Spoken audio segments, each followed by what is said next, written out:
Hello, everybody. My name is Gosia Gorna, and this is my greatest pleasure to interview today AnYes van Rhijn. Today is your birthday, AnYes. Yes, it is. Thank you. Yes. And you're starting a new decade of new amazing things happening. And today also is the episode number 100 of Women Who Make Things Happen. Yeah. Now, many people know you, but I want to actually say a few things about you, which is very important to let everybody know again. So AnYes has been a mentor and coach for women for how many years? Probably something like 9 years now. Yeah, probably around that.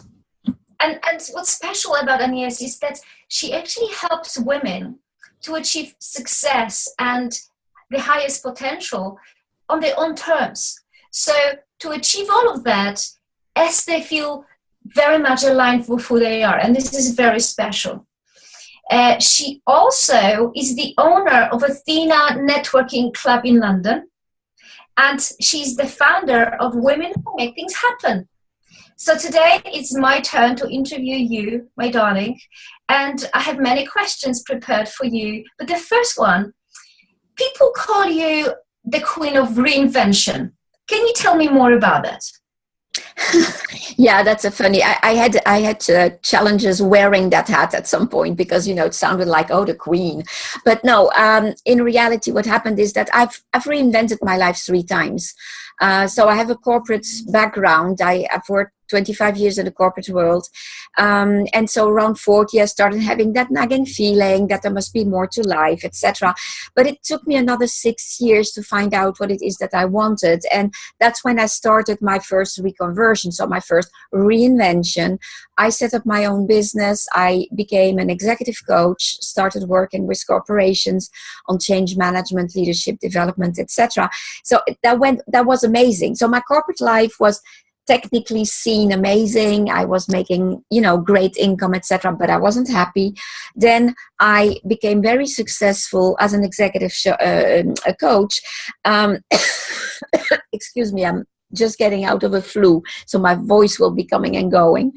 And so what happened then is I was very successful, but then the economy went down, and 2 of my major clients canceled the contracts that I had with them, and that was planning for a year. So I almost went bankrupt then.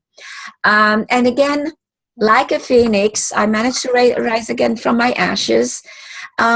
And then the 3rd reinvention showed up because I have been challenged in my personal life, and I had a relationship that was really toxic for me, and I left it, decided to leave, but lost absolutely everything in the process.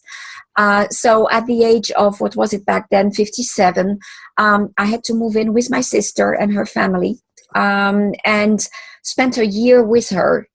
And that is how I, instead of complaining about the situation, instead of being in a victim mode, I decided that this was an amazing opportunity for me to reconsider all my choices in life and business, which I did. So from a business perspective, I admitted that I had never enjoyed working with the corporate world. So I had done it simply because everyone said that with 25 years of corporate experience, that's what you should do. But the truth behind it, and just for the people who don't know, I was back then living in France, and coaching was not at the same pace, I would say, than in the Anglo-Saxon world. The truth behind it was that I had a strong fear of financial insecurity. That's why I chose the corporate world. So I decided that I would no longer work with the corporate world, that I wanted to work with women. And I'm an entrepreneur at heart. I wanted to work with entrepreneurs. So I made that scary move. And I remember back in December 2015, I picked up my phone. I was at a point where I was renegotiating a new contract with a very big oil and gas company in Hungary. And I picked up my phone and I said, I'm no longer working with the corporate world, where I had absolutely no income. But you can't half start imagining how good it felt. I knew it was the right decision. I felt so aligned. So that was the business decision. And then there was the personal decision. I was living with my sister and her family, which I was, of course, not going to do for ages. I had to move somewhere else.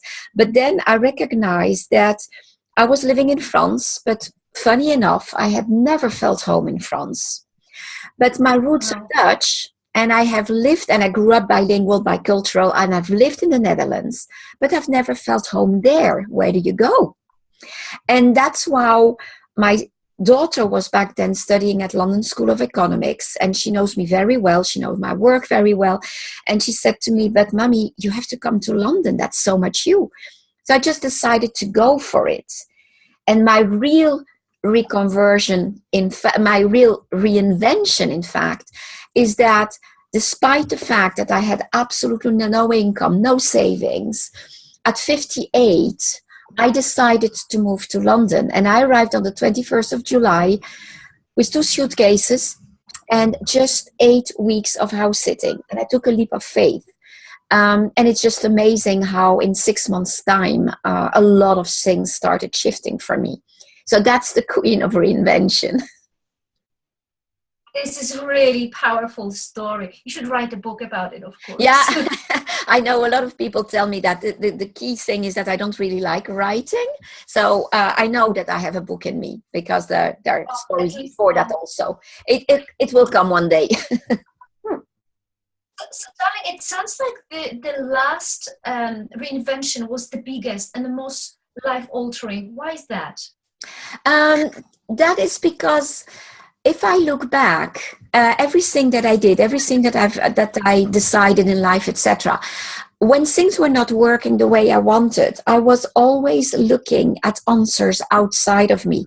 You know, like it's the victim mode. Like, oh, you don't understand. It's the economy that went down. You don't understand. In France, it's not the same. So it was always, the excuses were always others and circumstances. What shifted completely for me here is that when I left that toxic relationship, I was very conscious of this notion that I teach my clients, that we create our reality. And so I started thinking, wait a moment, if we create our reality, what has been my role in this? Why has this happened? So instead of looking for answers outside, I started looking for answers inside. And that has made the entire difference in the world, because I started looking at my whole story. And I started unfolding, looked at all the choices I had made. And like is the case for most people, we always make choices, and the choices lead us where we are, but they are not conscious choices. We're not really stopping to think, hey, why will I choose left instead of right, or vice versa. And sorry for that. And here, I started realizing that all the things that had happened, I wasn't really the one who had chosen them. And so I thought, what has made me decide unconsciously to make those choices? And I started then understanding that, for instance, well, I already gave you one, my choice of choosing executive coaching had been completely managed or decided by fear of financial insecurity. So I wasn't conscious of it, but that's what had led to it. Then the other thing that for me became extremely obvious is that I was in a situation where I was developing my business internationally, therefore mostly virtually, because I didn't want to spend my time in planes as I had done in the past. But I had a massive fear of visibility. I was doing everything I could not to be visible. Not very handy when you want to develop your business internationally and virtually. So I became conscious of that. I also have understood where it stems from. And talking about The Woman Makes Things Happen show, this show started as a blog talk radio show, so audio. And when I realized that I had this fear of visibility, I immediately decided, and that was back in January 2016, that my show would from now on be video. I would be visible. But then, of course, I had to understand why I was afraid of being visible, because there are always fears below that, behind it. And well, that was a fear of being judged, simply enough. And if I'm being judged, people won't love me, you know, etc. So the third major component that I also understood was that I had a very constant pattern of sacrificing myself for others. And again, there's a fear behind that. I understood that in reality, by sacrificing myself for others, what I was doing, whether family, friends, whoever, I was in reality buying love. You know, if I sacrifice myself for you, Gosia, you're going to love me. That's what I was doing in reality. So these are the major realizations that came up with this last reinvention.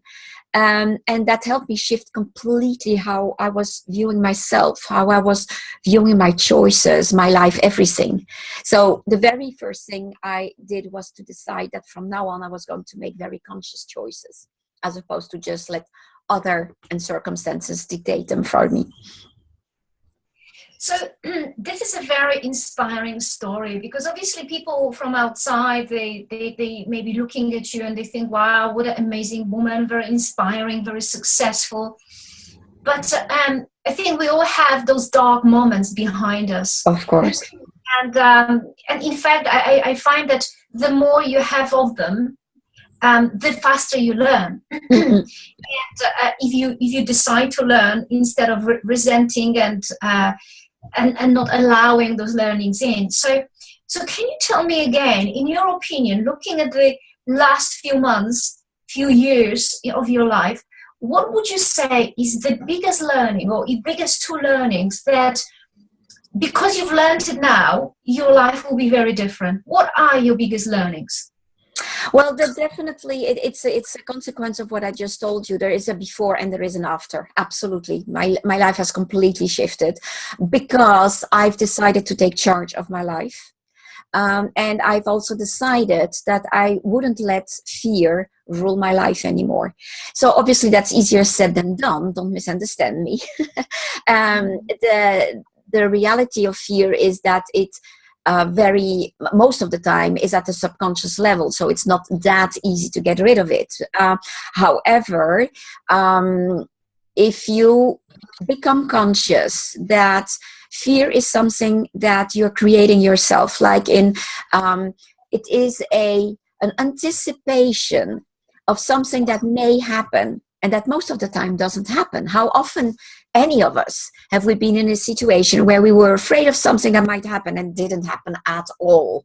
And so once you become conscious of that, there are tools, and I know that you have them as well, but I also run workshops around fear, how to use it as a fuel as opposed to let it paralyze you. So if you understand that your mind cannot focus on two things at the same time. When you're in fear, you're focusing on the fear.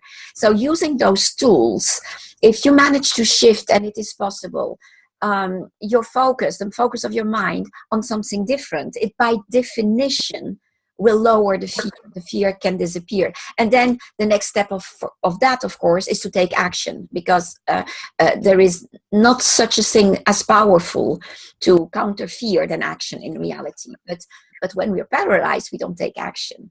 So for me, these are the key learnings, and having a vision, and sticking to that vision, instead of, again, looking at the fear. Again, don't misunderstand me. I have been in a situation more than often where I didn't know how I would pay the rent. I didn't know how I would eat. And I did wake up at 2 o'clock or 3 o'clock in the morning with a pounding heart, thinking, oh my God, how am I going to do it? So of course it happens. But as soon as I was becoming conscious of it happening, I would use the tools and do everything I could to refocus and concentrate on my vision as opposed to that fear. I think that faith is also something extremely important. I very strongly believe in the law of attraction. I'm very conscious that we are all energy, and that we are attracting how do you say that? Same type of energy. So if I'm in a low vibration, I will attract more of that. And if I'm in a high vibration, I will attract more of that. So focusing on all of these things is absolutely helping.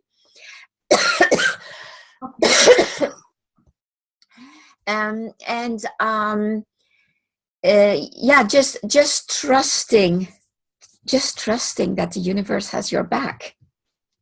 Wow, that's amazing. Now, can I ask you also something that I keep on thinking? What is it that nourishes you deeply? Because a lot of women who make things happen, they push a lot and they focus a lot and they hold the vision, but there's a lot of effort around it. And I want to know, what does AnYes do to nourish herself, to relax, to get into a place of peace? How does your ideal day look like? It's a very interesting question, Gosia, because I am a person like there are a lot of women like that who tend to have a lot of masculine energy, and that is something so pushing and performing. And that's typically the me from the corporate world, etc. And that has started shifting. I have started embracing more of my feminine energy, and that has far less to do with all the pushing. That's going with the flow. And by the way, that is why I have a holistic approach. I'm a business mentor, but I'm a holistic business mentor. That is to say that I help women reach their full potential in life and in business. So we look at the entire person, and that's what that's what I've been doing with myself. So sorry again. That means that again, as I told you, I trust that the universe has my back. So I go with the flow. So I take care of my own needs first. Like when you're on a plane, the security instructions that you're being given is that you need to take care of your own needs first. Before you put the oxygen mask on the kids, you need to do it on yourself. And that's the same. How can you help others if you don't take care of your own needs? And it's, by the way, very interesting that I've had this very bad flu since December, since Christmas Day, because my entire year, because I've been in a survival mode, kind of, I've been pushing away, holding on a distance, everything. And now that I started relaxing, I opened the gates so everything could come my way, including flu and stuff like that. So I always say, however difficult your circumstances, there are always things to be grateful for. So even when I had no idea, even when I had to go to Tesco with £1 in my hand and that was going to pay my dinner, and so what do you choose to eat, etc. There is always, being grateful would mean I had that pound in my pocket. Being grateful was I have a roof. I'm not sleeping on the street. I'm waking up in the morning. I'm happy. I always say, and it's not, I didn't invent it, but I don't remember who said it. It is not being happy that makes you smile. It is smiling that makes you happy. And smiling, it's so incredibly powerful. There is an internal shift when you start smiling immediately. So I wake up every morning happy. I journal, not always. I'm not always good at it. I meditate, not always. I'm not always good at it. I write gratitudes. But all these things help you raise your vibration. And again, that makes it completely different. The interesting thing, by the way, is that I'm such a positive person, and by the way, that's why I spell my first name the way I spell it, ANYes, because I live in a world of possibilities. I'm so positive, I'm so smiling, etc., that people can't imagine that I'm also having hard times, because I'm just a human being. I mean, we're not perfect. We have our ups and downs, but I have more ups than downs because of that attitude towards life and taking care of my own needs. Self-care is absolutely a very important component of the work that I do with my clients, and including looking at your mindset. Do you live in a world of possibilities, or do you live in a world of impossibilities? Your choice of words. Do you talk about everything that you don't want, or do you talk about what you want, etc., etc.? There are tons of things like that. So could you please pull together the 3 most powerful tips for women to have the most incredible year, 2017? What would you love us to keep in our minds to have the most incredible year, incredible life? The very first thing that I always say, and I think I have to check because I don't use my business cards that often, but I am almost sure that it's even printed on my business cards, is don't let anyone ever tell you that your dream is impossible. If you know, if your gut feeling, if your intuition is telling you that you want to go for something, that you're very passionate about it, go for it. Don't listen to others. The second one, and I'm a walking example of it, is that it is never too late, never, ever, to step into the driver's seat of your life to reinvent it. So if you want to take charge of your life, you can, but you need to be focused on it and stick to it, because we're human beings. We tend to go off track. Don't beat yourself up when you go off track. Go on track, go on up on track again. And the last one I've mentioned a few times already. Use fear as a fuel. Don't let it paralyze you. Stick to your vision. I think that these are the 3 most important things. Yes, absolutely. And I believe very strongly in collaboration. We're so much stronger together. So don't hesitate. That's an important one, to ask for support. Say when you don't know. Say when you need help. That has also made all the difference in the world to me. Beautiful. Especially love this ask for help, because I personally am not very good at it. So because I always help and I give and I share and I'm a coach. So when it comes to asking for help, I think to myself, well, this is not really what I do. I help others. But I have learned that we need to sort of do the giving and receiving in the same measure. Then we can give more when we're nourished and full of love. You absolutely need to be open to receiving. You can't just be giving. And I will give you one example. When I left this toxic relationship that I moved in with my sister, you can imagine that my life was upside down. I left with 43 euros. I had absolutely nothing left. And there was this, and I was living in an isolated village in France, not like-minded people around me, etc. And I contacted a private Facebook group that I trust. I knew that it was safe. And I just wrote a very long post. And I said, girls, it's a female group. This is what happened to me. Who can help? Who can tell me what I should do? What would be your recommendations? Blah, blah, blah. And I've had over 60 women answering. I even had one coach who said to me, I'm offering you 6 sessions of coaching with me. And when I answered saying, I don't have the money for it, she said, it's been given to me at some point. You will give it back to someone else. It's just amazing. Just by saying, I need help. Who can help? It's been amazing. You know, what was actually quite interesting about what you said is that notice that a lot of people on Facebook, they put those really happy pictures and I'm here and there and I'm having fun, I'm having a cup of tea, living the most amazing life. And people click like occasionally. But when actually someone puts on Facebook, I'm actually having a difficult time. What do you think I should do? Then I immediately see all those things coming out, and people really care when you're honest. So, one of the things I really respect about you, AnYes, that you are absolutely honest about who you are and about your journey. And this is the example of someone who is very truthful to who they are. And I absolutely love this about you. Yeah. And because of that, I want to ask you another question. What do you love about yourself the most? What are you proud of? And what do you love about yourself?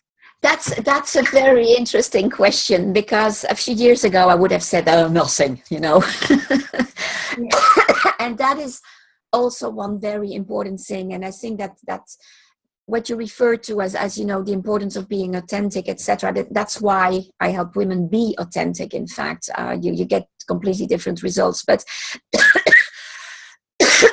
I think that what I like most about myself, my resilience, so my capacity to bounce back and rise from my ashes, but also I was going to say positivity. That sounds weird. It's not like putting your head in the sand and only wanting, you know, putting the big glasses on your nose. It's not about that. In life, what you focus on expands. So, and in the universe, everything and its opposite it's existing. You cannot know what white is if you don't know what black is. You cannot know what good is if you don't know what bad is. But what do you choose to focus on? I focus on the good things in life. It doesn't mean that there aren't challenges.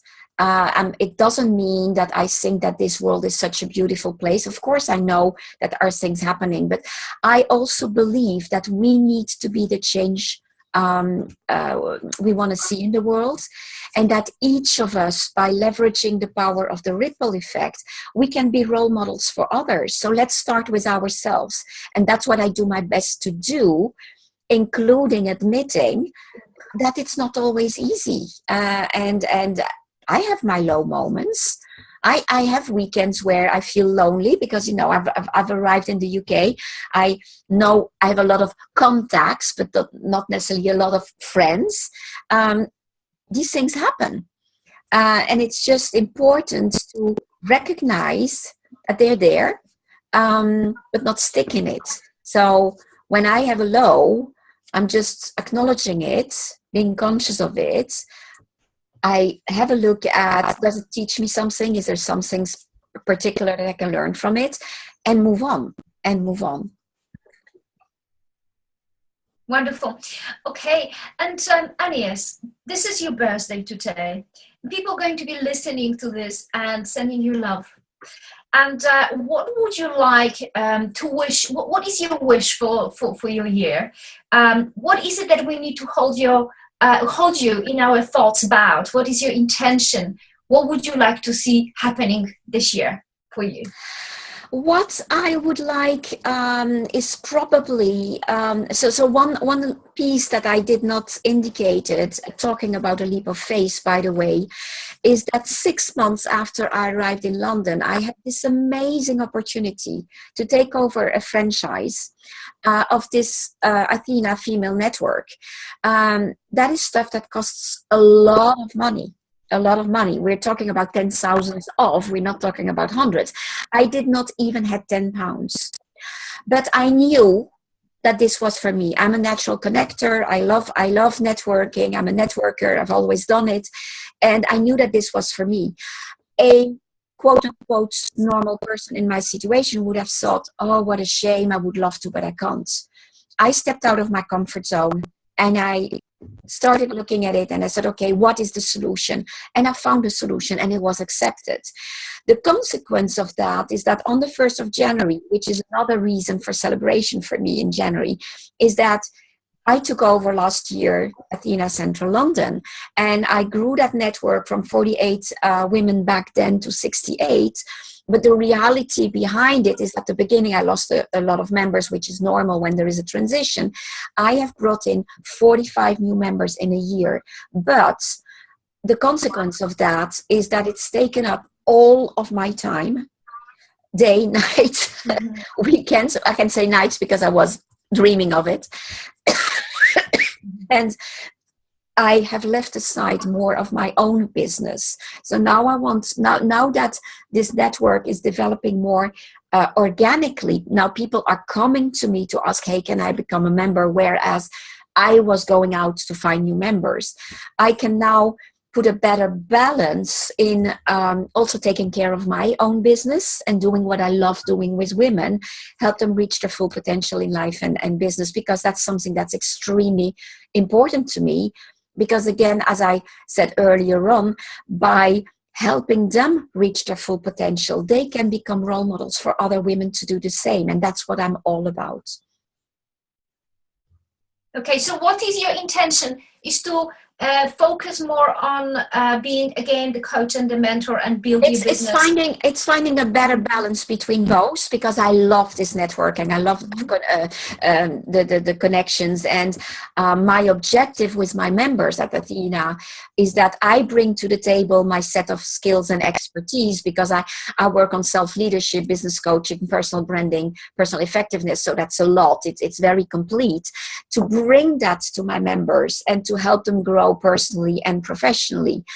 But I also want to work as a mentor directly with my clients. So I want to find a better balance between doing both while still running the Woman Who Makes Things Happen show, by the way. Okay, so one last question. But before I ask you this question, what I want to do is to thank you on behalf of all the women that you have helped all over the world to become more successful, to become more happy, to connect with themselves and what they truly want. So I want to thank you for all the interviews you've done, including with me, and the time that you're taking to support and empower women. You're doing immensely great and powerful work. So thank you, thank you, thank you. Thank you, Gosia. It's a pleasure. And what is it that keeps you wanting to do this so much? What drives you so strongly to support women in the world? I believe that together we can change this world. And I believe, so it's a combination of what I already told you. I believe that each of us can be a role model. And I'm focusing on women, but don't misunderstand me. I'm not talking about women against men. I believe in women and men together, embracing a good balance of their masculine and feminine energy. So generally speaking, men have too much masculine energy, not enough of the feminine. And generally speaking, women, it's the opposite. I think that each of us, we can embrace a better balance of that. And that in doing so, leveraging the power of the ripple effect, we can become the role models that will help shift the world and make it a better place. So at my level, I just want to make this world a better place. Wonderful. And you do that. So thank you very much. It was my great pleasure to interview you today, and looking forward to hearing your interviews in the future and seeing you blossom and touch millions of other people's lives. Thank you so much, Gosia. It was a pleasure talking to you. Thanks. Bye.